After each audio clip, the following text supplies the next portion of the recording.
मित्रांनो, आज मी तुम्हाला एक अत्यंत प्रेरणादायी अशी गोष्ट सांगणार आहे. त्या गोष्टीची सुरुवात मी या पेंटिंग पासून करणार आहे. तर तुम्हाला असं वाटेल की हे पेंटिंग मी तुम्हाला का दाखवतोय, पण खरं तर हे पेंटिंग आमच्या सगळ्यांसाठी अतिशय महत्त्वाचं असं एक प्रेझेंट ठरलेलं आहे. हे पेंटिंग ज्या व्यक्तीने केलंय ती व्यक्ती एक डॉक्टर आहे, एक तरुण डॉक्टर आहे आणि काही महिन्यांपूर्वी तिला ब्रेन ट्यूमर आहे असं डायग्नोज झालं. अर्थातच ब्रेन ट्यूमरचा डायग्नोसिस ऐकल्यावर माणसं हबकून जातात आणि तो ब्रेन ट्यूमर मोठा होता, अशा ठिकाणी होता की जिथे आपलं बोलण्याचं केंद्र आहे आणि तिच्या दिसण्याच्या नसांवर तो ब्रेन ट्यूमर दाब निर्माण करत होता. तर या सगळ्या गोष्टींमुळे ती अर्थातच हबकून गेली होती आणि ज्या वेळेला ती ब्रेन ट्यूमर सेंटरमध्ये आली त्यावेळेला आम्ही तिला त्याबद्दल सगळी माहिती दिली. तिला आम्ही सांगितलं, तिला विश्वास दिला की हा ब्रेन ट्यूमर काढता येऊ शकतो. उत्कृष्ट टेक्नॉलॉजी आणि उत्कृष्ट ऑपरेटिंग टीम त्याच्यासाठी अवेलेबल आहे. पण तिचं करेज इतकं जबरदस्त होतं की ते सगळं ऐकून ती लगेचच ॲडमिट झाली आणि आम्ही तिचा ब्रेन ट्यूमर काढला. तो पूर्णपणे काढला.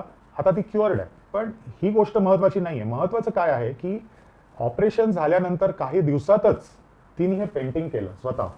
म्हणजे मेंदूचं एक मेजर ऑपरेशन झाल्यावर एका डॉक्टरनी केलेलं हे पेंटिंग आहे आणि तिने अत्यंत प्रेमाने हे पेंटिंग आमच्या ब्रेन ट्यूमर सेंटरला प्रेझेंट दिलं. या पेंटिंगमध्ये तिने दाखवलंय की तिची गाठ नेमकी कुठे होती आणि तिने याच्यात अशी भावना व्यक्त केलेली आहे की आधुनिक सायन्स आणि आपला जो सगळ्या टीमचा जो एफर्ट आहे त्याच्यामुळे ती बरी झाली. त्याच्यामुळे तिने इथे हात दाखवलाय आणि एक क्युअर करणारा एक वॉन्ड इथे गेलेला दिसतोय ज्या भागात तिला ब्रेन ट्यूमर होता. आणि मला हे पेंटिंग अतिशय आवडलं आणि म्हणून ॲक्च्युली मी हा व्हिडिओ करतोय. Hello everyone, I am quickly expressing the journey of my meningioma surgery and healing through a painting that shows gratitude towards Dr. Jaydev Panchavak. This painting connects my surgery. It reflects the warmth of care before and after surgery. The counseling and reassurance from doctor and team gave me strength to face it. These are healing hands of my doctor who gave me another life. I offer this painting as a remembrance gift, which I named it the gift of healing. And thank you so much, Dr. Jaydev Panchavak, Dr. Malthi ma'am, and a wonderful team for everything. मला असं वाटतं की कुठल्याही पेशंटला जेव्हा brain ट्यूमरचा diagnosis सांगितला जातो त्यावेळेला एका लिमिटपेक्षा जास्त घाबरून जाण्याची गरज नाही. आजचे दिवस असे आहेत की पेशंट गुगल बघू शकतं, पेशंट ChatGPT बघू शकतं आणि त्याच्यावर विविध प्रकारचे ॲडवाइसेस पेशंटला मिळतात.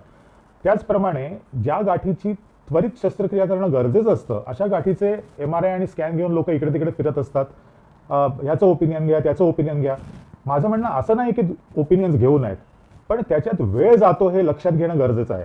म्हणजे आपण खूप जास्त सायंटिफिक विचार करतोय, अशा समजुतीखाली जर वेळ गेला तर बहुमूल्य अशा प्रकारचा एक जो टाईम झोन असतो तो आपण गमावत असतो. कारण ब्रेनमध्ये ज्या सेल्स असतात, पेशी असतात, त्या परत तयार होत नाहीत. ज्यावेळेला त्या डिस्ट्रॉय होतात ते परमनंटली डिस्ट्रॉय होतात. आणि हा मेसेज सुद्धा मला याच्यातनं द्यायचा आहे, कारण हा माझ्या दृष्टीने अतिशय महत्त्वाचा आहे. कारण गेल्या काही वर्षात मी या घटना वारंवार बघतोय. आता ज्या डॉक्टरबद्दल मी तुम्हाला हे सांगतोय त्या डॉक्टरच्या ट्यूमरबद्दल मी तुम्हाला थोडक्यात सांगतो. तुम्ही जर इथे बघितलात या कॉम्प्युटर स्क्रीनवर तर हा जो पांढरा गोळा दिसतोय हा तो ब्रेन ट्यूमर होता आणि हा ब्रेन ट्यूमर अगदी खालच्या भागात होता, ज्याला स्कलबेस म्हणतात. तिच्या डोळ्याच्या नसांवर तो दाब आणत होता, त्याच्यामुळे तिला व्हिज्युअल डिस्टर्बन्स पण येत होते. आपल्या फ्रॉन्टल एरियामध्ये, इस्पेशली आम्ही ज्याला मेडियल फ्रॉन्टल एरिया म्हणतो, तिथे आपल्या बोलण्याचं, वागण्याचं, पुढच्या गोष्टी करण्याचं नियोजन होत असतं. तर त्यामुळे ते नियोजन गडबडायची शक्यता होती. म्हणजे थोडक्यात ही गाठ टेक्निकली डिफिकल्ट होती का तर होती, पण ही काढता येऊ शकणार होती का तर निश्चितच काढता येऊ शकणार होती. याच्यातला महत्त्वाचा भाग असा होता की वेळ न घालवणं. का? कारण जर वेळ जास्त घालवला तर ज्या डोळ्याच्या नसांवर ही गाठ दाब निर्माण करते त्या नसा खराब झाल्या असत्या आणि गेलेली व्हिजन परत याची शक्यता कमी होत जाते. तर म्हणून मुद्दामून हा स्कॅन मी तुम्हाला दाखवला आणि हा ट्यूमर असलेल्या व्यक्तीने ऑपरेशन केल्यानंतर हे पेंटिंग केलेलं आहे हे सुद्धा मी आज तुम्हाला दाखवलं. हा ट्यूमर काढल्यानंतर जो MRI आहे तो मी तुम्हाला आता इथे दाखवतोय. याच्यात आता असं दिसतंय की ही गाठ पूर्णपणे निघालेली आहे आणि तुम्हाला हा जो फोटो दिसतोय या फोटोमध्ये जेव्हा ती 2 महिन्यानंतर, मला वाटतं 1.5 महिन्यानंतरच ऑपरेशन नंतर आली होती आमच्या ब्रेन ट्यूमर सेंटरमध्ये, तेव्हा ही पेंटिंग घेऊन आली होती आणि तिने हे पेंटिंग आम्हाला दिलं.